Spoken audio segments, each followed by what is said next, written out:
Hello everyone, welcome to IKTAP. So let's start with our editorial discussion for 27th of January 2022. First of all, let's understand what all editorial we have to discuss today. Now the first editorial is about India's food processing potential. Now this particular editorial is written in the perspective of production linked incentive scheme. This is a recent scheme जो कि central government लेकर आई है हमारे food processing sector को और ज्यादा strong करने के लिए, हमारे एक्सपोर्ट को और ज्यादा इंक्रीज करने के लिए. तो हम इस पर्टिकुलर जो हमारा स्कीम आया है इसके पर्सपेक्टिव में इस एडिटोरियल को समझेंगे. And second will talk about जो तमिलनाडु का एक मॉडल है ऑफ देयर पब्लिक हेल्थ, और वो बहुत ही अच्छा है, बहुत ही इंपॉर्टेंट है, because through this particular model Tamil Nadu has actually ensured an uninterrupted supply of doctors and nurses to their hospitals. Specially जितने भी rural primary health care services है वहां पर एक अनइंटरप्टेड सप्लाई ऑफ डॉक्टर्स है. हाउ इज दैट पॉसिबल, हम इसके बारे में इस पर्टिकुलर मॉडल के थ्रू समझने की कोशिश करेंगे. And how India as a whole needs to replicate this particular model. But यहां पर रिसेंटली सेंट्रल गवर्नमेंट का जो रिसेंट स्टेप 2017 के अंदर जो नीट आया था उसके कारण कहीं ना कहीं इस मॉडल इस मॉडल के ऊपर कहीं ना कहीं इल इफेक्ट्स आ रहे हैं, मतलब बैड इफेक्ट्स आ रहे हैं, और ये मॉडल कहीं ना कहीं खराब हो रहा है. ठीक है, तो हम इन सब चीजों के बारे में प्रॉपर्ली इस पर्टिकुलर एडिटोरियल के अंदर समझेंगे. ठीक है, so let's start with the first editorial that we have to talk about. This talks about India's food processing potential. Now देखिए, एज वी नो फूड जो है कैसी चीज है जो कि हम सबको कनेक्ट करता है. अगर आप हमारे पास्ट को देखेंगे, हमारे एंशिएंट पास्ट फ्यूचर, हमारे कम्युनिटीज ट्रेडिशंस, हर एक को फूड जो है कहीं ना कहीं टाई करके रखता है, हमें आपस में बांध कर रखता है. कैसे? अगर आप किसी भी फेस्टिवल्स को देखेंगे तो what gifts we actually give to our relatives, we invite them over to our food. अगर आप ईद देखेंगे, ईद यानी कि जो इस्लाम में ईद की इतनी इंपॉर्टेंस है, on that particular day kheer is given to their relatives and different people. उसका मतलब क्या है? फूड एक ऐसी चीज है जो कि हर एक लोग को आपस में कनेक्ट करता है.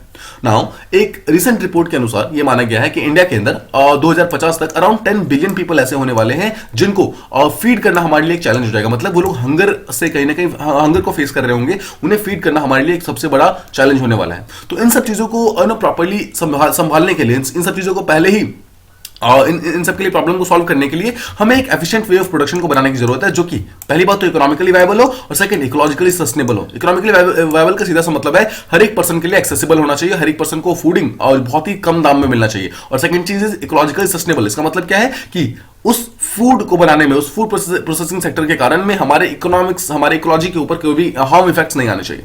फॉर्चुनेटली हमारी टेक्नोलॉजीज इतनी ज्यादा इमर्ज हो रखी हैं कि जो हमारा ट्रेडिशनल अप्रोच है उसको भी हम लेकर कैरी फॉरवर्ड कर सकते हैं, और साथ में हमारा एनवायरमेंटल फुटप्रिंट भी है वो भी बहुत ज्यादा रिड्यूस हो जाएगा. मतलब हम अपने फूड प्रोसेसिंग सेक्टर का डेवलपमेंट प्लस एनवायरमेंट दोनों को साथ में रखने के लिए पूरी तरीके से सक्षम है, हम इसके लिए पूरी तरीके से कैपेबल है.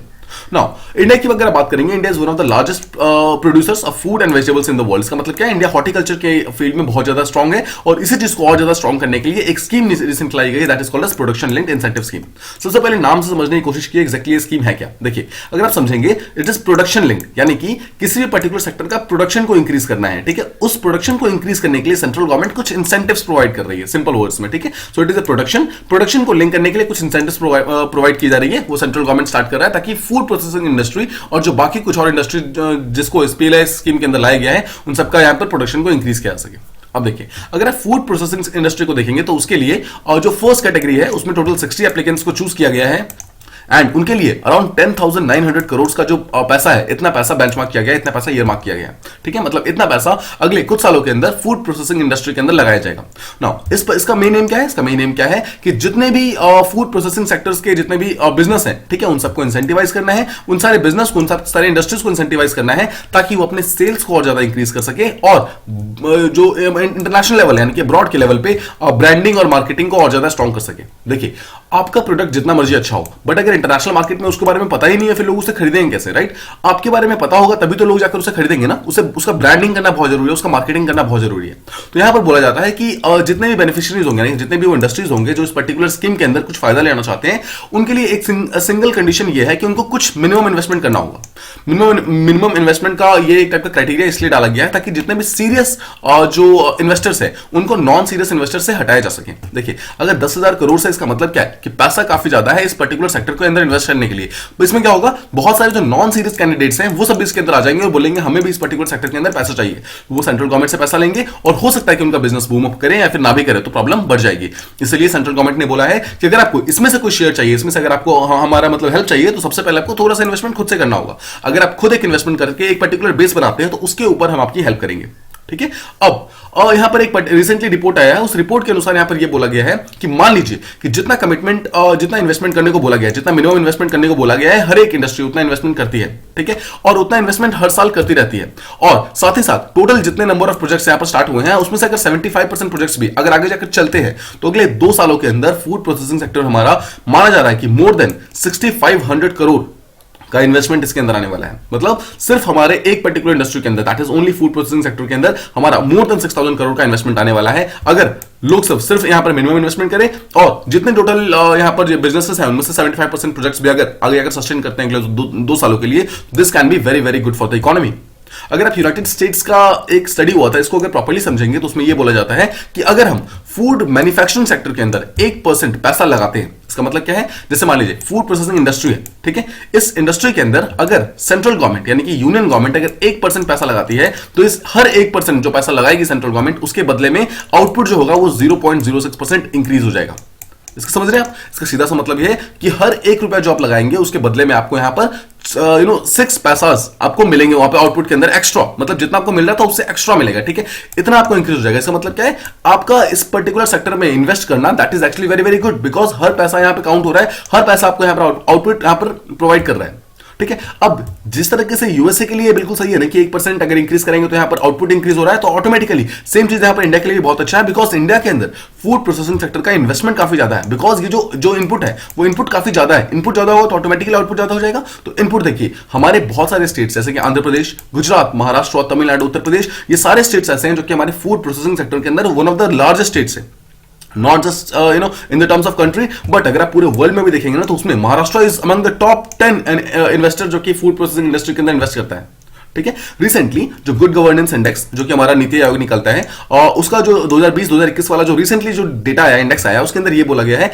कुछ स्टेट्स को जब चेक किया गया तो उनमें से महाराष्ट्र, तमिलनाडु, यूपी, गुजरात, आंध्र प्रदेश, ये वही स्टेट्स थे जिनका एक्चुअली पब्लिक इंफ्रास्ट्रक्चर और जो पब्लिक यूटिलिटीज है उनका कनेक्टिविटी टू रूरल और जो कनेक्टिविटी टू रूरल हैबिटेशन है, दोनों ही बहुत ज्यादा स्ट्रांग थे। इसका मतलब क्या है कि ऐसे मतलब पैरामीटर्स जो कि पब्लिक इंफ्रास्ट्रक्चर को चेक कर रहे हैं, मतलब ऐसे चीजें जो कि गवर्नमेंट बना रही है उसको चेक कर रहे हैं, और दूसरे पैरामीटर्स जो कि रूरल हैबिटेशन को चेक कर रहे हैं कि कितने अच्छी तरीके से ये इंफ्रास्ट्रक्चर जो कि गवर्नमेंट बना रही है क्या वो रूरल हैबिटेशन तक पहुंच पा रहा है। जब इस चीज को चेक किया गया गुड गवर्नेंस इंडेक्स के अंदर, तो ये 5 स्टेट्स जो कि फूड प्रोसेसिंग इंडस्ट्री के अंदर टॉप पे हैं, वो 5 स्टेट्स यहां पर भी कहीं ना कहीं टॉप पे निकले, मतलब they are among the largest states, they are among the bigger states जो कि इस पर्टिकुलर चीज के अंदर भी काफी अच्छा परफॉर्म कर रही है। इसका मतलब क्या है, इसका सीधा सा मतलब यह है कि अगर गवर्नमेंट यहां पर कुछ भी इन्वेस्ट कर रही है तो ऑटोमेटिकली रूरल एरियाज तक पहुंच रहा है। तो इसका मतलब क्या है, गवर्नमेंट अगर यहां पर फूड प्रोसेसिंग इंडस्ट्री के अंदर भी इन्वेस्ट करेगी तो वो रूरल हैबिटेशन तक ये भी पहुंचेगा। नाउ माइंड यू, इंडिया एक एग्रीकल्चर कंट्री है। Agriculture does not only means crops, यहां पर व्हीट, राइस, बार्ले, मेज, ये these are not the only crops.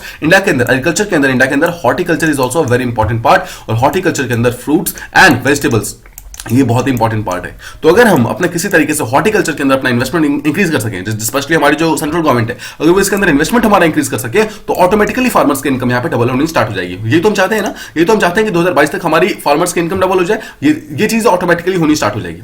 ना अगर हम एक्सपोर्ट्स मार्केट को समझे, ये तो हो गया हमारा मतलब हमारी कंट्री के अंदर जितना भी प्रोड्यूस होने वाला था उसके बारे में बात की हमने। हम थोड़ा सा एक्सपोर्ट के बारे में समझते हैं। देखिए, अगर आप समझेंगे एक्सपोर्ट्स के बारे में तो ऐसा माना जाता है कि जितना ज्यादा आप अपने सेल्स का प्रमोशन करते हैं, मतलब अपने सामानों को जितना ज्यादा प्रमोशन करते हैं, उतना ज्यादा आपका वॉल्यूम मतलब आपका इंक्रीज होता है, मतलब उतना ज्यादा आपका बिकता है। सिंपल वर्ड्स में, जितना ज्यादा ब्रांडिंग करेंगे, जितना ज्यादा आप उसका एडवर्टाइजमेंट करेंगे तो ऑटोमेटिकली मतलब ऑटोमेटिक सी बात है, लोगों को पता चलेगा उसके बारे में और लोग उसे ज्यादा से ज्यादा खरीदेंगे, मतलब उसका सेल ऑटोमेटिकली इंक्रीज हो जाएगा। बट ध्यान से सोचिए, इस ब्रांडिंग करने में और एडवर्टाइजमेंट करने में पैसा भी तो लगता है ना, ये जो मनी लगता है उसके कारण आपका प्रॉफिट कहीं ना कहीं रिड्यूस हो जाता है। ठीक है, ध्यान से सोचिएगा कि एडवर्टाइजमेंट करने से आपका सेल तो इंक्रीज हो रहा है, बट एडवर्टाइजमेंट करने में जो पैसा लग रहा है उसके कारण ओवरऑल जो प्रॉफिट है वो प्रॉफिट आपका रिड्यूस हो जाएगा। बिकॉज देखिए, बहुत सारा पैसा आप यहां पर एडवर्टाइजमेंट करने में लगा रहे हैं, इसके कारण आपका जो प्रॉफिट था, मान लीजिए आपको 100 रुपए का प्रॉफिट हो रहा था, बट 100 रुपए में से आपने 40 रुपए मान लीजिए प्रॉफिट में लगा दिए, इसमें लगा दिया, एडवर्टाइजमेंट में लगा दिए, तो 40 रुपए तो यहां गए। अब आपका प्रॉफिट सिर्फ 60 रुपए का बच गया, तो आपका प्रॉफिट देख रहे हैं कहीं ना कहीं रिड्यूस हो गया।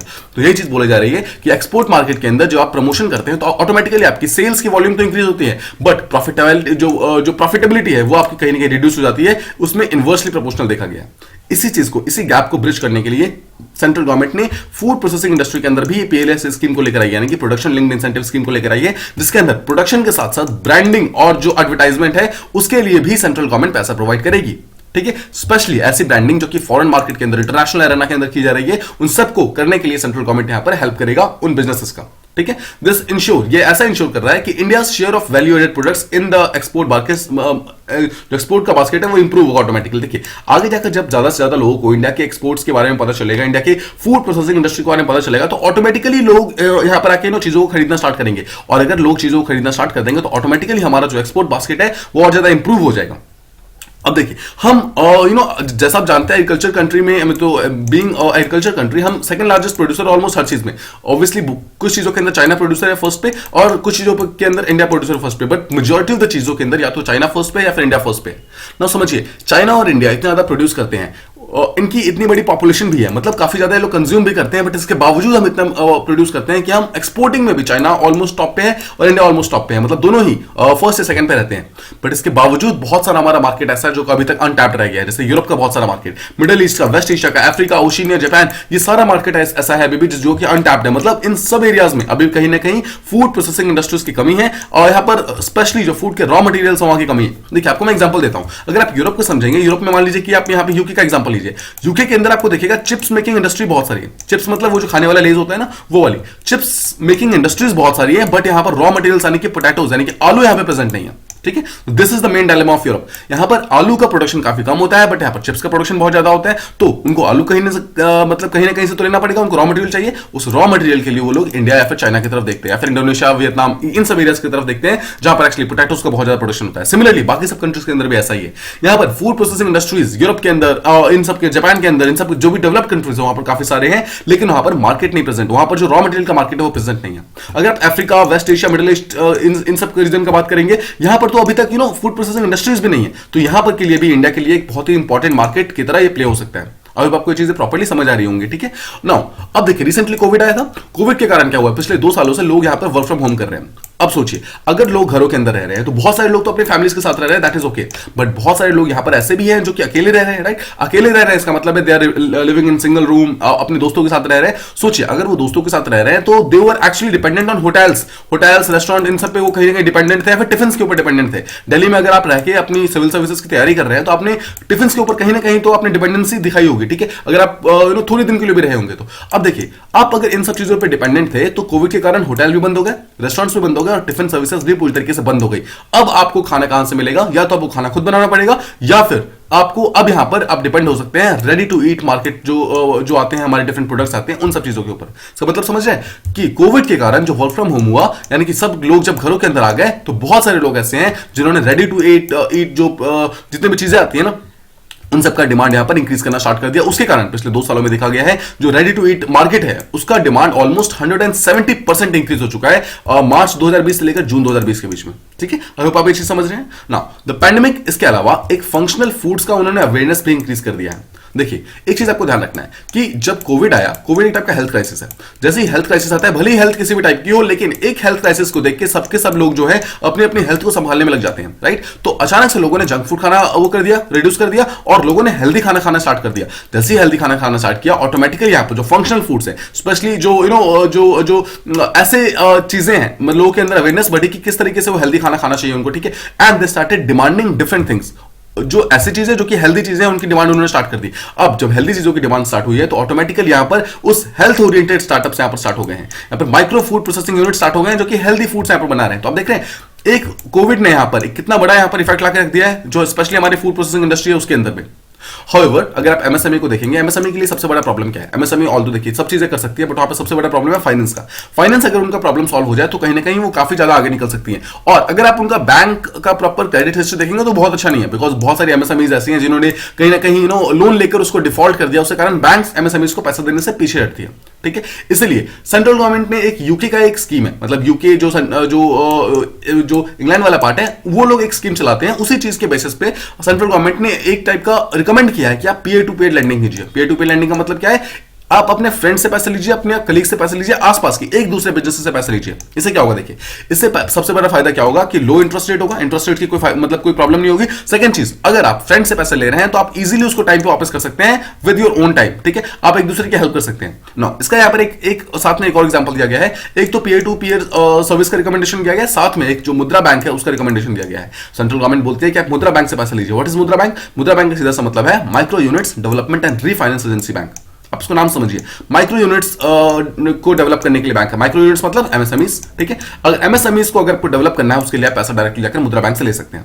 अब देखिए, सिमिलर एक टाइप का स्कीम जो है यूके गवर्नमेंट ने अपने खुद के कंट्री के अंदर स्टार्ट किया गया था, जहां पर देखा गया था कि more than 1,18,000 small businesses Covid के टाइम में उनको $17.88 बिलियन से ज्यादा का फायदा मिला है। इसका मतलब क्या है कि ये छोटे छोटे जो माइक्रो सर्विसेज जो प्रोवाइड करते हैं, जो छोटे छोटे बैंक होते हैं, स्पेशली मुद्रा बैंक टाइप के बैंक, वो लोग काफी ज्यादा हेल्प कर सकते हैं लॉन्गर मतलब रन के अंदर। देखिए, एसबीआई हो सकता है कि आपको एक बार में 5,000 करोड़ का लोन दे दे, ये पॉसिबल है। किसी पर्सन को 5,000 करोड़ का लोन दे सकता है। हो सकता है कि मुद्रा बैंक एक बार में किसी को 5,000 करोड़ का लोन ना दे पाए, बट मुद्रा बैंक के पास इतनी कैपेसिटी है कि वो 500 डिफरेंट लोगों को 1-1 लाख का लोन दे सकता है। This is more important. देखिए, एक पर्सन को 5,000 करोड़ का लोन देना, दैट इज ओके, ऑब्वियसली वो भी कहीं ना कहीं डेवलपमेंट में खर्च करेंगे, बट द पॉइंट इज कि अगर आपने 1,000 डिफरेंट लोगों को 1-1 लाख रुपए का भी लोन दिया है, तो वो सब के सब अपने इन्वेस्टिंग अपने बिजनेस के अंदर वो पैसा लगा सकते हैं, अपने इन्वेस्टमेंट कर सकते हैं।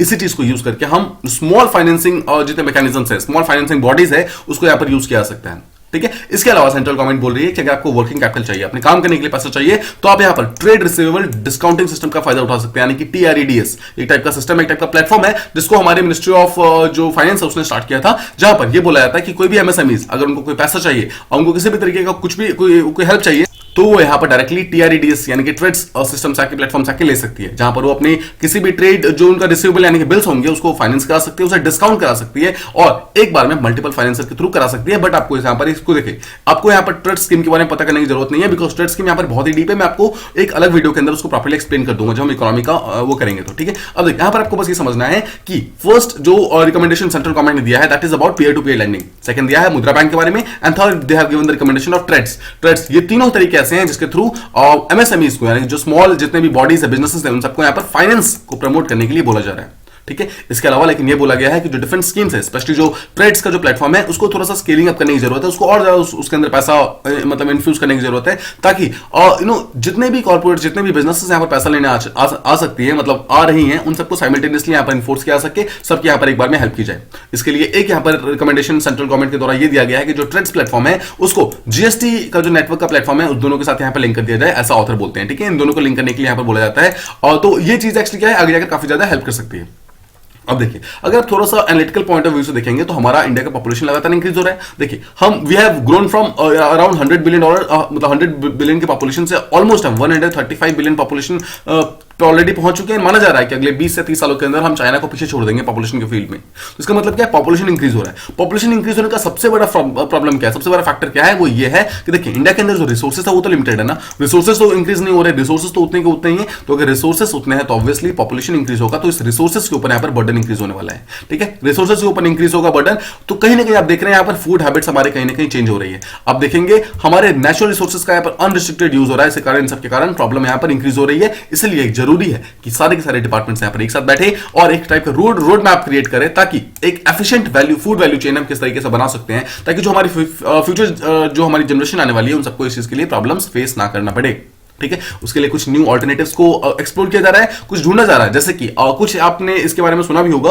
कि डिफरेंट फूड को, जो डिफरेंट चीजें हैं, उनको यहाँ पर फोर्टिफाई करने की बात की जा रही है। बोला जा रहा है कि राइस हो गया, व्हीट हो गया, ऑयल हो गया, इन सब चीजों को यहाँ पर आप फोर्टिफाई कर सकते हो। जैसे आप न्यूट्रिएंट रिच सीरियल्स बना सकते हो, जो दाल होते हैं उसके अंदर आप न्यूट्रिशन डाल सकते हो, प्लांट बेस्ड प्रोटीन्स को आप यूज कर सकते हो, फर्मेंटेड फूड्स आप खा सकते हो, हेल्थ बार खा सकते हो, यहाँ तक कि कुछ ऐसे फोर्टिफाइड फूड जो है पेट्स के लिए भी बनाए जा रहे हैं। इसका मतलब क्या है कि हेल्थ का अप्रोच जो है वहां पर धीरे धीरे चेंज हो रहा है। हमें हेल्दी फूड जो है उसकी डिमांड यहाँ पर हो रही है, उसके कारण यहां पर इन सब चीजों का डिमांड यहां पर इंक्रीज हो रहा है, इन सब चीजों का प्रोडक्शन यहां पर धीरे धीरे बढ़ रहा है, ठीक है। तो पीएलआई जो स्कीम है, जो प्रोडक्शन लिंक्ड इंसेंटिव स्कीम है, उसके अंदर जो ट्रेडिशनल एग्रीकल्चर है, उसके साथ साथ जो प्रोसेसिंग इंडस्ट्री है, फूड प्रोसेसिंग इंडस्ट्री है, उसके अंदर जितना भी ये फोर्टिफाइड फूड है उसको भी इंक्लूड किया गया। तो आपको ध्यान रखना है, जो पीएलआई स्कीम है इसके अंदर जो एग्रीकल्चर है वो तो है ही, साथ में जितना भी फोर्टिफाइड फूड है उसको भी इसके अंदर इंक्लूड किया गया है, ठीक है। तो इस पर्टिकुलर फील्ड के अंदर भी इनोवेशन होता है, जिससे कि जो फूड के जो ट्रेडिशनल प्रोडक्ट्स है वो भी यहां पर काम आते हैं, और जो फूड की डिफरेंट प्रोसेसिंग करके जो डिफरेंट चीजें बनाई जाती है वो भी यहां पर काम आती है, ठीक है। 1929 में एक ग्रेट डिप्रेशन आया था, आपको ध्यान होगा 1929 में पूरे वर्ल्ड में एक ग्रेट डिप्रेशन आया था, जहां पर हंगर का क्राइसिस बहुत ज्यादा इंक्रीज हो गया था। इस कारण ऐसा लगा नहीं था कि शायद हम इस पर्टिकुलर क्राइसिस से बाहर निकल पाएंगे। बट आप अगर 100 साल के बाद देखेंगे, अभी के टाइम में हमारी जो ह्यूमैनिटी है उसने इतना ज्यादा डेवलप कर लिया है, इतने ज्यादा हम आगे बढ़ चुके हैं that we have reached Mars, we have reached moon, and we are almost about to reach the sun also. तो इसका मतलब हम इतना एडवांसमेंट कर चुके हैं, अपना इतना इकोनॉमिक प्रोग्रेस कर चुके हैं द पॉइंट इज अगले 50 सालों के अंदर प्रॉब्लम ये नहीं होने वाली है कि हम सन पे पहुंच रहे हैं या फिर नहीं पहुंच रहे हैं। द मेन सबसे बड़ी प्रॉब्लम जो हमारे पास होने वाली है, क्या हम अपनी पॉपुलेशन को प्रॉपर्ली फीड कर पाएंगे। और इसी पर्टिकुलर नोट पे यहाँ पर जो ऑथर है वो इस पर्टिकुलर एडिटोरियल को एंड करते हैं, वो बताते हैं कि हमें यहाँ पर अपनी एबिलिटी को, अपनी कैपेसिटी को, अपना हमारा जो भी हमारा एजेंडा है उसको इतना ज्यादा स्ट्रॉन्ग करना होगा कि अगले 50 साल, अगले 100 साल या फिर अगले 150 साल तक कोई भी पॉपुलेशन अगर इंक्रीज हो भी रही है तो हम उस चीज के लिए अभी से रेडी रहे। हमारे रिसोर्सेज जो है वहां पर जाकर कहीं ना कहीं प्रेशर ना झेले, ठीक है। हमें उन चीज के लिए अभी रेडी रहना होगा, अभी से ही रेडी होना पड़ेगा एक्चुअली। और अगर हम उस चीजों के लिए रेडी हो सकते हैं, then only we are actually ready to bring the future on, ठीक है। Okay, so this was the first editorial. I hope आपको ये एडिटोरियल प्रॉपर्ली समझ आ गया होगा। Now let's move on to the second one. This is very important, ये बहुत ही इंपॉर्टेंट है और ये आपको बेसिकली एक बहुत अच्छा पर्सपेक्टिव दे सकता है कि एग्जैक्टली तमिलनाडु का मॉडल क्या है पब्लिक हेल्थ के लिए और एग्जैक्टली कैसे वो अपने जो मॉडल है उसको किस तरीके से फॉलो करता है। देखिए, और स्टार्टिंग जो ऑथर है वो स्टार्टिंग करते हैं इस पर्टिकुलर एडिटोरियल का ये बोल के कि जो सुप्रीम कोर्ट ने रिसेंटली जजमेंट दिया है जहां पर उन्होंने ओबीसी का जो कोटा था नीट के ऑल इंडिया कोटा के अंदर, आपको याद होगा हमने इसके बारे में प्रॉपर्ली बात की थी, उसको अपहेल्ड किया है रिसेंटली सुप्रीम कोर्ट ने, आपको याद है। तो उन्होंने बोला है कि सोशल जस्टिस के फील्ड में ये बहुत ही इंपॉर्टेंट चीज है, बहुत ही लैंडमार्क चीज है, ठीक है। यहां पर जो ऑथर है वो ये बोलते हैं कि जो मेरिट का डेफिनेशन है उसको डीमिस्टिफाई करना जरूरी है, बिकॉज इंडिया के अंदर फिलहाल मेरिट का एक बहुत ही नैरो डेफिनेशन यूज होता है। नाउ अगर मैं आपसे क्वेश्चन पूछूंगा व्हाट इज मेरिट, तो आपके दिमाग में कहीं ना कहीं जो आपके एग्जामिनेशन के मार्क्स हैं, आपके जो भी क्लास के जो परसेंटेजेस थे वो सब आपके दिमाग में आएंगे। बट द पॉइंट इज कि क्या merit is only about the marks and the percentages. आप ध्यान से सोचिए इस चीज को कि मेरिट क्या सिर्फ अगर क्या कोई पर्सन परसेंटेज वाइज बहुत अच्छा है तो क्या वो मेरिटोरियस है, और एक पर्सन जो कि मतलब परसेंटेज वाइज अच्छा नहीं है तो क्या वो मेरिटोरियस नहीं है, ठीक है। सुप्रीम कोर्ट ने रिसेंटली एक यहां पर स्टेटमेंट दिया है। सुप्रीम कोर्ट ने ये बोला है that the propriety of actions and dedication to the public service should also be seen as a marker of merit.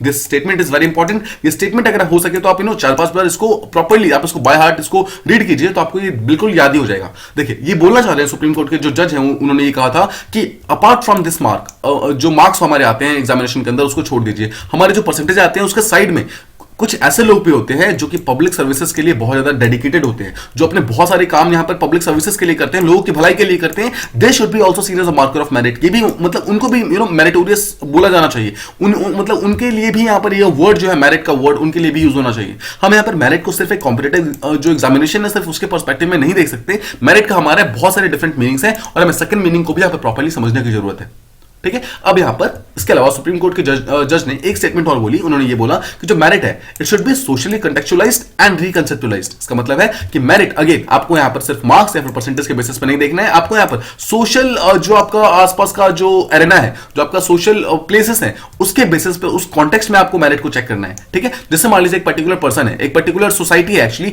वो बहुत ही ज्यादा पुअर सोसाइटी है, मान लीजिए कि उसके अंदर एक भी पर्सन लिटरेट नहीं है, किसी ने भी कोई भी स्कूल नहीं गया हुआ है, तो क्या आप ये बोलेंगे कि उस पर्टिकुलर सोसाइटी के अंदर एक भी पर्सन मेरिटोरियस नहीं है? क्या एक भी पर्सन के अंदर कोई भी मेरिट नहीं है? ऐसा बिल्कुल नहीं है, राइट। हम वहां पर डिफरेंट कॉन्टेक्स्ट चेक करेंगे, वहां पर हम कॉन्टेक्स्ट चेक करेंगे, हम वहां पर देखेंगे कि इनमें से कौन कौन से ऐसे लोग हैं जो कि एक्चुअली लोगों की भलाई के लिए काम करते हैं, और उसके बेसिस पे हम मेरिट का एक नया डेफिनेशन ला सकते हैं। ऐसे लोग जो कि सोशल गुड्स को एडवांस करते हैं, जैसे कि इक्वालिटी को प्रमोट करते हैं, फ्रेटर्निटी को प्रमोट करते हैं, they are also equally meritorious, ठीक है। तो आई होप आप इस चीज को जो एक नैरो डेफिनेशन जो मेरिट के आसपास बन गई हमारी कि सिर्फ जो अच्छे मार्क्स लाता है, जो अच्छे परसेंटेज लाता है, सिर्फ वही मेरिटोरियस है, ये बिल्कुल गलत है, ठीक है। हमें इस चीज से आगे निकलना है, हमें मेरिट के डिफरेंट पर्सपेक्टिव को सोचना है। Those people who are actually doing very very good for the society, they are also equally meritorious, ठीक है। इन दिस रिगार्ड जो तमिलनाडु का रिसेंट प्रैक्टिस है, जो कि स्पेशली वो पिछले 40 सालों से लगातार फॉलो कर रहा है, जहां पर वो एक जो पब्लिक हेल्थ है, जो रूरल गवर्नमेंट हॉस्पिटल्स है, उसके अंदर डॉक्टर्स को यहां पर इंक्लूड करने का एक सिंपल तरीका उन्होंने मतलब इंक्लूड किया है, and this is also considered very meritorious. तो हम इसी पर्टिकुलर पर्सपेक्टिव में साइटोरियल को समझने वाले हैं, ठीक है। देखिए, तमिलनाडु ने क्या किया है, उन्होंने मेरिट का जो नोशन है, जो मेरिट की जो थिंकिंग है मेरिट के बारे में, उसको उन्होंने हिस्टोरिकल प्रिविलेज को हटा करके, मतलब उस चीज को सबको हटा करके एक नया एक टाइप का रूप रंग दिया है, जहां पर उन्होंने ये बोला है कि मतलब वो एक्चुअली शो कर रहे हैं कि सिर्फ एक पर्सन की इनबॉर्न एबिलिटी, मतलब उसके अंदर की क्या है, सिर्फ वो डिसाइड नहीं करेगी कि वो पर्सन मेरिटोरियस है फिर नहीं है, बट एक पर्सन कितना सोशल एडवांसमेंट कर सकता है या फिर कितना एक पर्सन सामने वाले की भलाई कर सकता है, दैट विल इक्वली डिसाइड कि एक पर्सन मेरिटोरियस है या फिर नहीं है। अब देखिए, तमिलनाडु के अंदर जितने भी गवर्नमेंट्स आए हैं, उन्होंने एक चीज तो बहुत ही अच्छे से समझी है कि मेरिट का जो डेफिनेशन है that should not be in narrow but that should be very broad, और उसके सोशल इंप्लीकेशंस क्या क्या हो सकते हैं उन सबको उन्होंने बहुत ही प्रॉपर्ली समझाया। इसलिए उन्होंने एक चीज समझाया, देखिए उन्होंने एक चीज डिसाइड किया है, वो ये किया है कि they have decided for affirmative action, ताकि वो चाहते हैं कि जितने भी इन सर्विस डॉक्टर्स हैं उन सबको एक प्रॉपर रिजर्वेशन प्रोवाइड किया जा सके। Now the first question comes, what are in service doctors? देखिए, इन सर्विस डॉक्टर्स वो सारे के सारे डॉक्टर्स होते हैं who work in the rural population, ठीक है, जो गांव में जाकर काम करते हैं, they are called as in service doctors, ठीक है। यानी कि सिंपल वर्ड्स में आप समझे तो वो गवर्नमेंट डॉक्टर्स, देखिए कोई प्राइवेट डॉक्टर तो बहुत ही कम होते हैं ऑब्वियसली, जो कि रूरल एरियाज में जाते हैं काम करते हैं, स्पेशली दो मेनली कौन है यहाँ पर, मेनली गवर्नमेंट डॉक्टर्स, जो वो डॉक्टर्स जो कि रूरल एरियाज में जाकर काम मतलब डिफरेंट काम करते हैं, लोगों की भलाई करते हैं, they are called as in service doctors. और उसके बदले में गवर्नमेंट उनको पैसा पे करती है, उनको सैलरी प्रोवाइड करती है, ठीक है, ताकि वो फ्री ऑफ कॉस्ट लोगों का इलाज कर सके। अब यही था सिंपल डेफिनेशन कि इन सर्विस डॉक्टर क्या होते हैं। अब देखिए तमिलनाडु ने क्या किया है, तमिलनाडु ने ये बोला है कि जितने भी हमारे पोस्ट ग्रेजुएट के सीट्स होंगे तमिलनाडु के डिफरेंट मेडिकल इंस्टीट्यूशंस के अंदर, डिफरेंट जो सुपर स्पेशलिटी जो मेडिकल सीट्स होंगे, ठीक है, जो भी कोई सुपर स्पेशलिटी कोर्स करना चाहता है, ठीक है, इन सबके सीट्स जो होंगी उसमें से आधी सीट यानी कि 50% सीट जो हम रिजर्व कर देंगे फॉर द गवर्नमेंट डॉक्टर्स। ये चीज आप समझ गए, ये है उनका मेन जो काम उन्होंने किया तमिलनाडु ने, वो ये है इसी पर्टिकुलर पैरा के अंदर। फिर से समझिए इसको, उन्होंने बोला है कि देखिए डिफरेंट कॉलेजेस होते हैं, डिफरेंट इंस्टीट्यूशंस होते हैं, राइट। इंस्टीट्यूशन के अंदर डिफरेंट टाइप के सीट्स होते हैं। पहला होता है अंडर ग्रेजुएट का कोर्सेस। मैं आपको मतलब एग्जांपल दे रहा हूं मेडिकल इंस्टीट्यूशन के फील्ड में, ठीक है। अगर मान लीजिए आप अगर एक डॉक्टर बनने जाते हैं और आप एक मेडिकल इंस्टीट्यूशन में जाते हैं तो आप किस तरीके से आप कोर्सेज देखेंगे। पहला होता है यूजी कोर्सेज यानी कि अंडर ग्रेजुएट कोर्सेज, सेकंड होता है post graduate courses and third is super speciality के कोर्सेज, ठीक है। ये तीन टाइप के कोर्सेज होते हैं। अब अगर आपको अंडर ग्रेजुएशन के अंदर मतलब वो करना है, आपको अगर जाकर एडमिशन लेना तो आप सिंपली एग्जाम दीजिए, क्वालिफाई कीजिए, जाकर इसमें स्टार्ट कीजिए। लेकिन अगर आपको अंडर ग्रेजुएट के बाद अगर आपको पोस्ट ग्रेजुएशन में जाना है या फिर आपको सुपर स्पेशलिटी करनी है किसी भी पर्टिकुलर फील्ड के अंदर, तो उस दोनों ही फील्ड के लिए, दोनों ही यहां पर पार्ट्स के लिए जो यानी कि देखिए अंडर ग्रेजुएट में आप एमबीबीएस बन जाएंगे, राइट। आपको एमबीबीएस का यहां पर डिग्री मिल जाएगा। अब जब आप एमबीबीएस बन गए उसके बाद अगर आपको पोस्ट ग्रेजुएशन करनी है या फिर आपको सुपर स्पेशलिटी करनी है, तो दोनों ही केसेस में तमिलनाडु ने एक टाइप का एक वो बोल दिया है कि उसमें से आधी सीट्स होगी, 50% सीट्स हम इन सर्विस डॉक्टर्स के लिए यहां पर रिजर्व कर देंगे। मतलब कि जितने भी गवर्नमेंट जो डॉक्टर्स हैं उन सबके लिए हम यहां पर रिजर्व कर देंगे। तो आई होप आप ये चीज समझ गए कि एग्जैक्टली क्या हो रहा है। अब हम इसको डिटेल में समझते हैं कि एग्जैक्टली क्या है ना। इससे फायदा क्या हुआ, सबसे बड़ा फायदा ये हुआ कि जो पब्लिक हेल्थ इंफ्रास्ट्रक्चर है स्टेट का वो बहुत ज्यादा एक्सपेंड हो गया है। But the question is how, कैसे। देखिए इसको समझते हैं। द प्रोग्रेस, ये एक टाइप का रिफॉर्म हुआ है, बहुत ही प्रोग्रेसिव रिफॉर्म है जिसने ये इंश्योर किया है कि जो अवेलेबिलिटी ऑफ स्पेशलिस्ट है मेडिकल जो डिफरेंट डिसिप्लिन के अंदर वो सब इंक्रीज हो गए हैं। बहुत सारे ऐसे लोग जो कि पहले रूरल एरियाज के हुआ करते थे, जो कि देखिए अब मान लीजिए एक रिच एरिया है और एक पुअर एरिया है। एक पर्सन जो कि रिच एरिया के अंदर रह रहा है, he can afford coachings, he can afford good books, he can afford good teachers. But एक पर्सन जो कि पुअर एरियाज के अंदर रह रहा है, मान लीजिए कि वो अच्छे बुक्स को यहाँ पर अफोर्ड नहीं कर पा रहा है, अच्छे टीचर्स को अफोर्ड नहीं कर पा रहा है, तो क्या इसका हक नहीं है यहाँ पर एक प्रॉपर्ली आगे जाकर एक अच्छे मेडिकल कोर्स में अपना पोस्ट ग्रेजुएशन कंप्लीट करने का और एक अच्छा डॉक्टर बनने का? इसका इक्वली हक है यहाँ पर, राइट। वो इक्वली हक उसको प्रोवाइड करने के लिए डिसीजन लिया गया है। जहां पर जैसे ही डिसीजन लिया गया, जहां पर क्या बोला गया, 50% सीट्स जो हैं वो गवर्नमेंट डॉक्टर्स के लिए यहां पर इन्वेस्ट कर दी जाएंगी। तो अगर सोचिए जितने भी पुअर जो लोग हैं, अगर वो गवर्नमेंट एग्जाम्स को क्वालिफाई करते हैं और गवर्नमेंट एग्जाम्स तक पहुंचते हैं, तो उनको यहां पर ऑटोमेटिकली सीट्स की अवेलेबिलिटी मिलेगी इन डिफरेंट फील्ड्स, जैसे गायनेकोलॉजी जो होता है, anaesthesia, general medicine, paediatrics, general surgery, orthopaedics, जितने भी इंपॉर्टेंट डिपार्टमेंट्स हैं सबके अंदर उनको कहीं ना कहीं सीट्स रिजर्व मिल जाएंगे। अगर आप आज से 40 साल पीछे जाएंगे तो 40 साल पहले आपको इनमें से किसी भी जो फील्ड्स में सीट्स रिजर्व नहीं थे। स्पेशली जो पुअर लोग थे वो लोग तो यहां तक पहुंच ही नहीं पाते थे। आप अगर जरा पीछे जाके देखिए, अभी जितने भी डॉक्टर्स यहां पर प्रेजेंट है, आपको बहुत कम उसमें से ऐसे लोग मिलेंगे जो कि रूरल एरिया से मिलते हैं। आपको मेजॉरिटी ऑफ द लोग ऐसे मिलेंगे जो कि ऑलरेडी रिच थे, या फिर मतलब स्पेशली रिच, या फिर they were actually from a well off families, ठीक है, ऐसी फैमिली के थे जो कि चीजें अफोर्ड कर सकते थे। They actually became doctors. The poor people, या तो उनके पास फीस पे करने को पैसा नहीं था, या फिर उनके पास बुक्स खरीदने को वो नहीं था, इसी कारण वो कॉम्पिटिटिव जो एग्जाम्स था उसको क्वालिफाई नहीं कर पाए। ये तो हो गया हमारा पोस्ट ग्रेजुएशन का। अगर आप सुपर स्पेशलिटी का भी देखेंगे तो यहां पर भी बोला गया है कि जो एमएमसी नाम का एक कॉलेज है, मद्रास मेडिकल कॉलेज नाम का जो कॉलेज है, उसके अंदर 1960s और 1970s के अंदर भी ये बोला गया कि अराउंड 50% सीट्स जो है वो सबके सब गवर्नमेंट डॉक्टर्स के लिए यहां पर अलॉट कर दी जाएंगे, रिजर्व कर दी जाएंगे, जिसके अंदर डिफरेंट जो सुपर स्पेशलिटी डिपार्टमेंट्स जैसे कि यूरोलॉजी, नेफ्रोलॉजी, कार्डियोलॉजी, न्यूरोलॉजी, इन सब के लिए सीट्स यहां पर रिजर्व कर दी गई। यहां पर भी आप गवर्नमेंट डॉक्टर्स जो है वहां जाकर अपना काम कर सकते हैं और जो चीजें जाकर सीख सकते हैं ना। अब यहां पर समझते हैं कि एग्जैक्टली क्या है। अब इसका यहां पर सबसे बड़ा फायदा यहां पर ये हुआ है, देखिए जब ये रिजर्वेशन यहां पर हुआ है तो उसके कारण क्या हुआ, जितने भी गवर्नमेंट डॉक्टर्स हैं, पहले क्या होता है गवर्नमेंट डॉक्टर्स बेसिकली जो बड़े बड़े जो मेट्रो सिटीज हुआ करते थे, जैसे कि चेन्नई हो गया, कोयम्बटूर, मदुरई, इन सब एरियाज में पाई जाती थी तमिलनाडु के अंदर भी। लेकिन अब जब से रिजर्वेशन आया तब से जो पुअर लोग हैं उन लोगों ने भी अब डिफरेंट टाइप के सर्विसेज लेने स्टार्ट कर दिए। उन्होंने भी अपने पीजी कंप्लीट किया, उन्होंने भी अपने स्पेशल कोर्सेज कंप्लीट किए। एंड देखिए being a people from the rural classes, they have actually went to tier 2 cities, जो कि छोटे-छोटे सिटीज थे, वहां जाकर उन्होंने फ्री ऑफ कॉस्ट इलाज करना स्टार्ट किया है। ठीक है, ये बहुत बड़ा सक्सेस हुआ है तमिलनाडु गवर्नमेंट के अंदर। जो पहले के लोग थे, जो पहले डॉक्टर्स हुआ करते थे 40 साल पहले, they only resided in metro cities. ठीक है, डिफरेंट सिटीज में। लेकिन अभी के जो है जो जो एक्चुअली इस पर्टिकुलर रिजर्वेशन को यूज करके वहां पे पहुंच रहे हैं, उनको एक बहुत ही अच्छा यहां पर बेनिफिट मिला है, जहां पर वो टीयर 2 सिटीज के अंदर भी आकर काम कर रही हैं। इसका कोई एग्जैक्ट रीजन अभी 2 मिनट में समझ आएगा, ठीक है। बस आप यहां पर समझिए कि एग्जैक्टली क्या हो रहा है। अब अभी के टाइम में अगर आप देखेंगे तमिलनाडु के अंदर there are more than 900 super specialist total मिला करके, ठीक है। अगर आप सुपर स्पेशलिस्ट की बात करेंगे, आज तक इंडिया के अंदर टोटल 900 सुपर स्पेशलिस्ट किसी और स्टेट के अंदर नहीं है। अगर आप कुछ यूरोपियन कंट्री के देखेंगे, कुछ, ठीक है, फ्यू वर्ड को ध्यान रखिएगा, नॉट मतलब even not all the European countries have this many super specialist. सिर्फ तमिलनाडु एक ऐसा स्टेट है इंडिया के अंदर एंड एक्चुअली पूरे वर्ल्ड के अंदर it is one of the state जिसके अंदर सबसे ज्यादा number of super specialist present है, ठीक है। तो actually this is very very good scheme. अब इस चीज को हम समझते हैं, ये एग्जैक्टली है क्या, क्यों यहां पर इतना ज्यादा फायदा हो रहा है। इसका डुअल इफेक्ट है, 2 रीजन है इसके। पहला चीज देखिए, मान लीजिए कि एक पर्सन, मान लीजिए आप है, ठीक है, आपने एमबीबीएस अपना ग्रेजुएशन कंप्लीट किया, यानी कि अपने अंडर ग्रेजुएशन कंप्लीट किया। अब मान लीजिए आपको आगे जाकर पोस्ट ग्रेजुएशन कंप्लीट करना है, या फिर आप चाहते हैं कि आप सुपर स्पेशलिटी का कोर्स कंप्लीट करें और आप एक अच्छे डॉक्टर बने, ठीक है। अगर आप ऐसा करना चाहते हैं तो आपको एक चीज पता है कि आधी सीट्स यानी कि 50% सीट्स जो है वो तो रिजर्व्ड है। किसके लिए रिजर्व्ड है? They are reserved not for any caste. Remember this. They are not reserved for any caste. They are not reserved for any class. They are not reserved for EWS or anything. They are simply reserved for those people who are government doctors. Simply. यानी कि any single person can simply go and work for government and can become government doctor और वो इस particular 50% reservation का use कर सकता है। अब समझिए, हर एक एमबीबीएस ग्रेजुएट जो कि आगे जाकर अपना पोस्ट ग्रेजुएशन करना चाहता है, वो क्या करता है, उसके लिए एक सिंपल सा रिक्वायरमेंट है। अगर आपको यहां पर गवर्नमेंट डॉक्टर बनना है तो आपको तमिलनाडु ने अपने रिक्वायरमेंट्स को बहुत कम कर दिया। उन्होंने बोला है कि आप सिंपली अपना एमबीबीएस कंप्लीट कीजिए, ग्रेजुएशन कीजिए, उसके बाद आप किसी भी पब्लिक हेल्थ सेंटर के अंदर, किसी भी रूरल एरिया यानी कि मतलब पुअर एरिया के अंदर आप पब्लिक हेल्थ सेंटर के अंदर 3 साल काम कीजिए। That's all.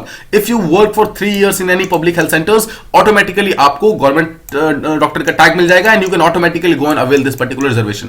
Now see, this is very very important. देखिए उन्होंने क्या किया, तमिलनाडु गवर्नमेंट ने एक बहुत ही डिप्लोमेटिकली और बहुत ही अच्छे तरीके से उन्होंने डॉक्टर्स को इंकरेज किया है कि अगर आप आगे जाकर पोस्ट ग्रेजुएशन करना चाहते हैं तो उससे पहले आप जाकर 3 साल तक लोगों के बीच में काम कीजिए, लोगों के बीच में चीजों को समझिए। अगर आप चीजों को समझेंगे तो ऑटोमेटिकली आपको यहां पर जो पोस्ट ग्रेजुएशन के अंदर आपको रिजर्वेशन प्रोवाइड किया जाएगा। तो आप देख रहे हैं इतना अच्छा यहां पर ये एक टाइप का एक ऐसा डिसीजन लिया गया है जिससे लोग जो हैं, जितने भी एमबीबीएस ग्रेजुएट्स हैं, वो सब एनकरेज हुए हैं। उन्होंने एक्चुअली जाकर पब्लिक हेल्थ सेंटर के अंदर काम करना स्टार्ट कर दिया है, ठीक है। तभी जाकर वो इस रिजर्वेशन पॉलिसी के लिए बेनिफिशियल होना स्टार्ट हो गया, मतलब उसके लिए उन्होंने एक्सेप्ट होना स्टार्ट हो गया।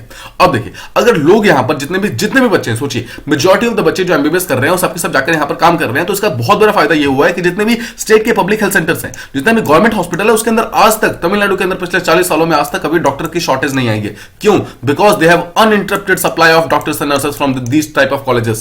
Now I hope अब आपको समझ आ रहा है एग्जैक्टली कि कैसे उनका जो नंबर ऑफ डॉक्टर्स आज तक उनके कम नहीं हुए। तमिलनाडु के अंदर कभी भी आपको देखिएगा हेल्थ क्राइसिस नहीं आती है। क्यों नहीं आती है? Because they have doctors to avoid those things. जो कोविड का केस आया उसको बहुत अच्छे तरीके से हैंडल किया गया इस पर्टिकुलर स्टेट के अंदर, तमिलनाडु के अंदर। क्यों? बिकॉज उनके पास एफिशिएंट डॉक्टर्स है, उनके पास नंबर ऑफ डॉक्टर्स बहुत ज्यादा है, ठीक है। अब इसके अलावा तमिलनाडु की जो गवर्नमेंट थी वो बहुत ही शॉर्ट साइटेड नहीं थी। उन्होंने काफी लंबा डिसीजन लिया था, मतलब काफी लंबा सोचा था। उन्होंने ये डिसाइड किया कि कोई भी ऐसा डॉक्टर, कोई भी ऐसा पर्सन, कोई भी ऐसा ग्रेजुएट जिसने अभी एमबीबीएस कंप्लीट किया है और जो आकर सेंट्रल गवर्नमेंट, जो तमिलनाडु गवर्नमेंट के साथ आके एक unique super annotation bond sign कर रहा है। मतलब क्या होता है ये बॉन्ड? इस बॉन्ड का सीधा सा मतलब यह है कि एक पर्सन जो कि एमबीबीएस है, वो एक ग्रेजुएट है, वो जाकर सिंपली तमिलनाडु गवर्नमेंट के साथ एक बॉन्ड साइन कर रहा है जहां पर ये बोल रहा है कि मैं 3 साल तक पब्लिक हेल्थ सेंटर्स के अंदर किसी भी रूरल एरिया के अंदर काम करने को तैयार हूं, आप मुझे तब तक के लिए अपना पोस्ट ग्रेजुएशन करने दो, ठीक है।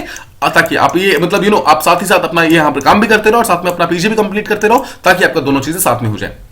सिंपल। तो यहां पर तमिलनाडु गवर्नमेंट ने साथ में उनको ये भी बोला है कि अगर आपने पोस्ट ग्रेजुएशन या फिर जो सुपर स्पेशलिटी सीट्स है, अगर आप गवर्नमेंट के रिजर्वेशन, मतलब जो गवर्नमेंट का जो रिजर्व वाला सीट है, मतलब जो आधी सीट्स रिजर्व है 50%, अगर आप उससे करोगे तो आपको उसके लिए एक चीज आपको मानना होगा, दैट इज कि आपको जब तक आप रिटायर नहीं होंगे तब तक आपको गवर्नमेंट के लिए भी काम करना होगा। गवर्नमेंट के लिए भी, द वर्ड इज ऑल्सो, ठीक है। इट इज नॉट कि सिर्फ गवर्नमेंट के लिए काम करना होगा, बट गवर्नमेंट के लिए भी काम करना होगा। And this is a thing that every single person agrees to. इससे क्या हुआ है कि वो पर्सन यहां पर सिर्फ 3 सालों के लिए गवर्नमेंट के साथ काम नहीं करता है, but they work for the government till they are retired, मतलब till the end of their career, they लगातार वो काम करते रहते हैं, ठीक है। This is the foresightedness. Actually this is very very good initiative जो कि तमिलनाडु गवर्नमेंट ने स्टार्ट किया और सेंट्रल गवर्नमेंट को एक्चुअली इससे कुछ सीखना चाहिए। इसे हमारी पब्लिक हेल्थ पॉलिसी के अंदर उनको यूज करना चाहिए। अब ये जो लीगल बाइंडिंग है उसने ये इंश्योर किया है कि जो ज्यादातर जो स्पेशलिस्ट है, सोचिए जो सुपर स्पेशलिस्ट हैं जिनको फ्री ऑफ कॉस्ट या फिर बहुत ही कम कॉस्ट पे यहां पर तमिलनाडु गवर्नमेंट एजुकेशन प्रोवाइड कर रही है, वो गवर्नमेंट सेक्टर के अंदर, स्पेशली जो गवर्नमेंट हॉस्पिटल्स हैं उसके अंदर लगातार काम कर रहे हैं।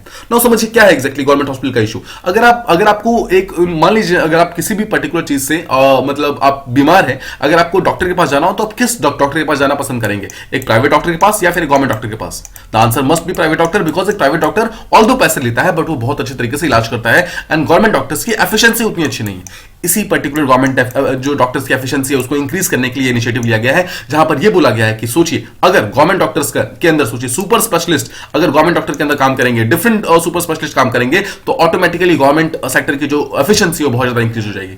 अभी हमने पीछे देखा था कि अराउंड 900 सुपर स्पेशलिस्ट जो है तमिलनाडु के अंदर प्रेजेंट है, which is highest in the world actually.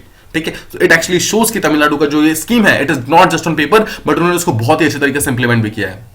ये जो सुपर एंडोशन बॉन्ड है उसको एक्जेक्टली साइन क्यों कराया गया था, इसका बहुत बड़ा रीजन ये भी था कि बहुत सारे डॉक्टर्स इंडिया के अंदर अपना अपनी ग्रेजुएशन कंप्लीट करते हैं, अपनी सुपर स्पेशलिटी कंप्लीट करते हैं, उसके बाद वो बाहर चले जाते हैं, मतलब अब्रॉड चले जाते हैं और फिर वहां जाकर अपनी प्रैक्टिस करना स्टार्ट करते हैं बिकॉज वहां पर पैसे ज्यादा मिलते हैं। इसी चीज को रोकने के लिए ठीक है ये पर्टिकुलर बॉन्ड साइन कराया गया है कि आपको गवर्नमेंट के साथ साइन मतलब रहना होगा जब तक आप रिटायर नहीं होते हैं। और सेकंड चीज बहुत सारे लोग ऐसे होते हैं जो गवर्नमेंट अपना हॉस्पिटल्स में वो करते हैं, सब कुछ अपनी ग्रेजुएशन कंप्लीट करते हैं, उसके बाद वो गवर्नमेंट को छोड़ देते हैं और जाकर प्राइवेट सेक्टर में काम करना स्टार्ट करते हैं या फिर अब्रॉड चले जाते हैं। इन सब चीजों को रोकने के लिए यहाँ पर एक बॉन्ड साइन कराया गया है जिसके अंदर बोला गया है कि आपको लास्ट तक आपको गवर्नमेंट के साथ साइन करना होगा।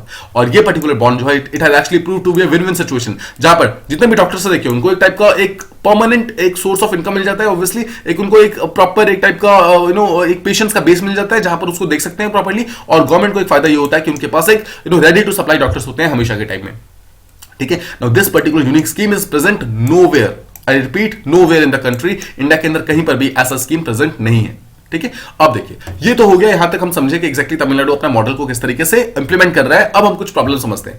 सबसे बड़ी प्रॉब्लम यह है कि रिसेंटली जो नीट यहां पर इंप्लीमेंट हुआ था 2017 के अंदर, और एक मेडिकल काउंसिल ऑफ इंडिया जो रिसेंटली जो लाई गई थी बॉडी, उसका रेगुलेशन 9, ये दोनों यहां पर बहुत बड़ी प्रॉब्लम है, जहां पर उन्होंने काफी कुछ चेंजेस करने की कोशिश की है। इन्होंने सबसे पहली बात तो जो गवर्नमेंट डॉक्टर का जो वेटेज था, जो रिजर्वेशन तमिलनाडु गवर्नमेंट ने 50% ऑफ सीट्स जो प्रोवाइड की थी 2 लोगों के लिए, पहले क्या था जो पोस्ट ग्रेजुएट जो लोग कर रहे हैं, जो पोस्ट ग्रेजुएट कोर्सेज कर रहे हैं इंक्लूडिंग डिप्लोमा प्लस जो एंटायर कोर्सेज कर रहे हैं, और साथ ही जो सुपर स्पेशलिटी कर रहे हैं, इनके लिए भी सबके लिए 50% सीट्स यहां पर रिजर्व थी। इसको यहां पर चेंज करके बोल दिया गया है कि अभी के टाइम में अगर आपको सीट्स रिजर्व करनी है तो आप 50% जो सीट्स रिजर्व कर सकते हैं, that can only be post graduate diploma seats. जो पोस्ट ग्रेजुएट डिप्लोमा सीट्स थे उनके लिए तो आपने सीट रिजर्व कर दी, बट पोस्ट ग्रेजुएट कोर्सेज वाला आपने यहां पर हटा दिया, पूरी तरीके से पोस्ट ग्रेजुएट डिग्रीज को यहां पर हटा कर दिया, एग्जाम कर दिया गया है। यहां पर तक कि जो सुपर स्पेशलिटी कोर्सेज थे वहां पर भी जो सीट रिजर्व थी उसको हटा दिया गया है। ठीक है, पहला सबसे बड़ी प्रॉब्लम ये हुई है कि ये चीज डिसाइड करने से पहले तमिलनाडु के साथ कोई भी कंसल्टेशन नहीं किया गया है। There was a lack of consultation. उसके कारण क्या हुआ है, पहली बात तो और सेंट्रल गवर्नमेंट ने इसके पीछे कोई रैशनल नहीं दिया, कोई भी रीजन नहीं दिया कि क्यों हम इस चीज को हटा रहे हैं, बस उन्होंने हटा दिया। अब जब नीट लेकर आई तो ऑटोमेटिकली जितने भी स्टेट गवर्नमेंट के जो अपने खुद के एग्जाम हुआ करते थे तो सबके सब हट गए। उसके कारण जो तमिलनाडु का जो खुद का जो एक मॉडल है, जो कि बहुत अच्छा मॉडल है, वो भी कहीं ना कहीं जियोपार्डी के अंदर आ गया है। इसके अलावा यूनियन गवर्नमेंट ने यहां तक एक एफिडेविट भी फाइल कर दिया है जहां पर यह बोला है कि जो आपने इन सर्विस रिजर्वेशन प्रोवाइड किया हुआ है, मतलब गवर्नमेंट डॉक्टर्स को आप रिजर्वेशन प्रोवाइड करते हो, वो चीज सही नहीं है, उसको यहां पर चैलेंज करना स्टार्ट कर दिया सेंट्रल गवर्नमेंट ने। ठीक है, तो एक्जैक्टली तमिलनाडु इस चीज से रिकूप नहीं कर पा रहा है कि एक्जैक्टली सेंट्रल गवर्नमेंट ऐसा क्यों कर रही है। ठीक है, क्यों एक्जैक्टली सेंट्रल गवर्नमेंट यहां पर इस चीज के अगेंस्ट है, बिकॉज तमिलनाडु पिछले 40 साल से one of the best states की तरह इमर्ज हो रहा है, स्पेशली पब्लिक हेल्थ की फील्ड में। तो क्यों यूनियन गवर्नमेंट यहां पर आके अचानक से नीट लेकर आती है? अगर नीट लेकर आती भी, देखिए नीट लाने में there is no problem, but the point is कि तमिलनाडु का मॉडल ऑलरेडी एक टाइप का सक्सेसफुल मॉडल है, तो नीट के अंदर इसके कुछ चीजों को इंप्लीमेंट किया जा सकता था, बट द पॉइंट इज कि नीट को तमिलनाडु के मॉडल से पूरी तरीके से हटा करके यहां तक कि जो तमिलनाडु का खुद का मॉडल था उसको भी मतलब बंद कर दिया गया। बंद इन द सेंस कि काफी ज्यादा कम हो चुका है अभी। ठीक है, जो नंबर ऑफ सीट्स जो रिजर्व थी वो काफी ज्यादा कम हो चुकी है।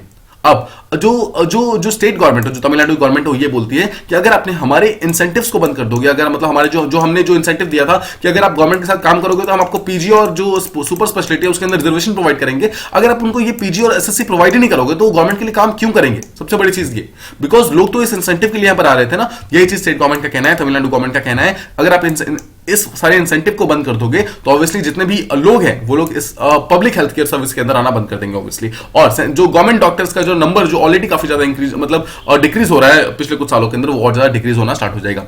ठीक है, तो पहली बात तो ये कि जो तमिलनाडु गवर्नमेंट ये बोल रही है कि यूनियन गवर्नमेंट ने जो डिसीजन लिया उसके कारण हमारा रूरल हेल्थ केयर सर्विस कहीं ना कहीं पैरेलल के अंदर आ गया है, हम इन प्रॉब्लम के अंदर आ गए हैं। सेकंड चीज, ऐसे सारे के सारे लोग जो यंग डॉक्टर्स मान लीजिए जो कि अभी अपने अंडर ग्रेजुएशन कर रहे हैं, जो कि एमबीबीएस कर रहे हैं, जो कि मान लीजिए पुअर लोग हैं, जो कि रूरल एरिया से आते हैं, उनको अब डायरेक्टली सीट तो मिलने नहीं वाली ऑब्वियसली, बिकॉज वो रिजर्वेशन खत्म कर दिया गया है, रिजर्वेशन खत्म हुआ है। तो अब इन पुअर लोगों को अपने जो रिच लोग हैं, मतलब जो रिच इन द सेंस की ऐसे लोग जो कि सब कुछ अफोर्ड कर सकते हैं, उन सबके साथ एक प्रॉपर कॉम्पिटिटिव एग्जाम के अंदर फाइट करना पड़ेगा। बट द पॉइंट इज कि जितने भी लोग ऐसे जो सब कुछ अफोर्ड कर सकते हैं, उनके पास तो कोचिंग्स है, उनके पास बुक्स है, उनके पास प्रॉपर गाइडेंस है। बट द पॉइंट इज कि इनके पास कोई भी गाइडेंस नहीं है, उनके पास प्रॉपर बुक्स नहीं है, उनके पास प्रॉपर कोचिंग्स नहीं है। तो ये एक टाइप का इक्वल चीज नहीं होगा। नाउ आप वापस को सोचने की कोशिश कीजिए, एग्जैक्टली हमने इस टॉपिक को स्टार्ट कहां से किया था। We started on the topic of merit, ठीक है। This was the main topic जो मेरिट के ऊपर हम बात कर रहे थे।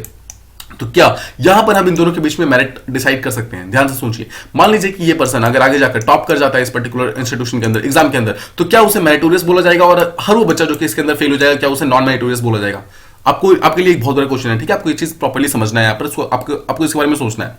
नाउ इट इज अनफॉर्चुनेट कि जो सेंटर के द्वारा जो एफिडेविट्स यहाँ पर फाइल किए गए, यानी कुछ केसेस फाइल किए गए हैं अगेंस्ट द ओबीसी रिजर्वेशन के अगेंस्ट भी, और जो गवर्नमेंट इन सर्विस डॉक्टर्स इन दोनों के अगेंस्ट भी, वो कहीं ना कहीं मेरिट के जो मीनिंग है उसको बहुत ही नैरोली रीड करते हैं, उसको प्रॉपर्ली बहुत ही ब्रॉडली रीड नहीं करते हैं। Because merit is not just about providing reservation, but merit is providing an equal opportunity. Merit is actually providing these people who don't have the equal opportunity a chance to stand for themselves. This is what merit is actually all about, ठीक है। But इस चीज को भी recently हटा करके central government ने कहीं ना कहीं तमिलनाडु का जो ये मॉडल था उसको पूरी तरीके से जियोपार्डाइज कर दिया है, ठीक है। अब देखिए यहां पर एक स्टेटमेंट यहां पर ये और आ रही है कि जो तमिलनाडु के लोग हैं, जितने भी डॉक्टर्स हैं, उन सबको यहाँ पर जो रूरल एरियाज के लिए उनका जो विलिंगनेस था वो कहीं ना कहीं बंद हो गया, वो अनविलिंग हो गए हैं, वो काम नहीं करना चाहते हैं, बिकॉज ऑब्वियसली उनको उनसे कोई इंसेंटिव नहीं मिल रहा है। लेकिन सेंट्रल गवर्नमेंट उनको आगे जाकर ये बोल रही है कि हम आपको एक कंपलसरी रूरल सर्विस प्रोवाइड करेंगे, ठीक है, आपके एमबीबीएस के बाद में। और सेकंड चीज, आपका जो भी कोर्स को ब्रिज करने के लिए, आपको हेल्प करने के लिए हम आयुष जो मिनिस्ट्री, हमारी मिनिस्ट्री ऑफ आयुष का मतलब क्या है, आयुर्वेदा, यूनानी, जो आयुर्वेदा, योगा, यूनानी, सिद्धा एंड होम्योपैथी, इन सब चीजों के अंदर हम आपको प्रॉपर्ली इनकारनेट करने की कोशिश करेंगे। But the point is Tamil Nadu ये बोलता है कि दिस इज प्योरली रिटोरिकल, ये बोला जा रहा है बट ऐसा कुछ किया नहीं जाएगा, बिकॉज तमिलनाडु के अंदर ये मॉडल ऑलरेडी ऑलमोस्ट 40 साल से पूरी तरीके से सक्सेसफुल थी। बट अगर ये चीज यहां पर बंद कर दी गई है, इसका मतलब है कि सेंट्रल गवर्नमेंट इसको लेकर उतना सीरियस नहीं है, ठीक है। इसके अलावा देखिए हुआ क्या है कि 50% सीट जो रिजर्व थी यहाँ पर जो स्टेट गवर्नमेंट के अंदर, तमिलनाडु गवर्नमेंट के अंदर, उसको हटा करके नीट जो आया है, नीट के अंदर क्या बोला गया, एक चीज लाई गई, that is called as all India quota. All India quota के अंदर जितने भी एमबीबीएस की जो 15% सीट्स थी, ठीक है, पोस्ट ग्रेजुएट की अराउंड 50% सीट्स, और सुपर स्पेशलिटी की सारी यानी कि 100% सीट्स, इन सबको ऑल इंडिया कोटा के अंदर लिया गए हैं। इसके अंदर जो तमिलनाडु का जो 50% सीट जो वो सुपर स्पेशलिटी के अंदर रखना चाहते थे, उस चीज को पूरी तरीके से हटा दिया गया है, और जो 50% वो पोस्ट ग्रेजुएट के अंदर रखना चाहते थे, उसको भी पूरी तरीके से हटा दिया गया है, ठीक है। तो अब देख रहे हैं, this was the main problem, जिसके कारण बोला जा रहा है कि गवर्नमेंट डॉक्टर का जो रिजर्वेशन था उसको पूरी तरीके से हटा दिया गया है। जो एक मॉडल था वो मॉडल रहा नहीं, ठीक है। सो ये था हमारा सेकंड टॉपिक। आई होप आपको तमिलनाडु का जो जो मॉडल हेल्थ पॉलिसी था आपको प्रॉपर्ली समझ आ गया होगा, एंड हम एग्जैक्टली क्या कर सकते हैं इस चीज को वापस रिस्टोर करने के लिए। और सेकंड चीज, सेंट्रल गवर्नमेंट से क्या सीख सकती थी, central government what did they missed out actually, ठीक है। इन सब चीजों के बारे में आपको सोचना है। अगर आप हो पाए तो इसके बारे में कमेंट बॉक्सेस में हमें अपने व्यूज दीजिए, तो हम हमें अगर अच्छा लगे तो हम इस पर और ज्यादा डिस्कशन कर सकते हैं, इसके बारे में एक सेपरेट टॉपिक बनाकर और ज्यादा इसके बारे में बातचीत कर सकते हैं, ठीक है। So I hope you like the video, please do like, share and subscribe, and thank you so much for listening.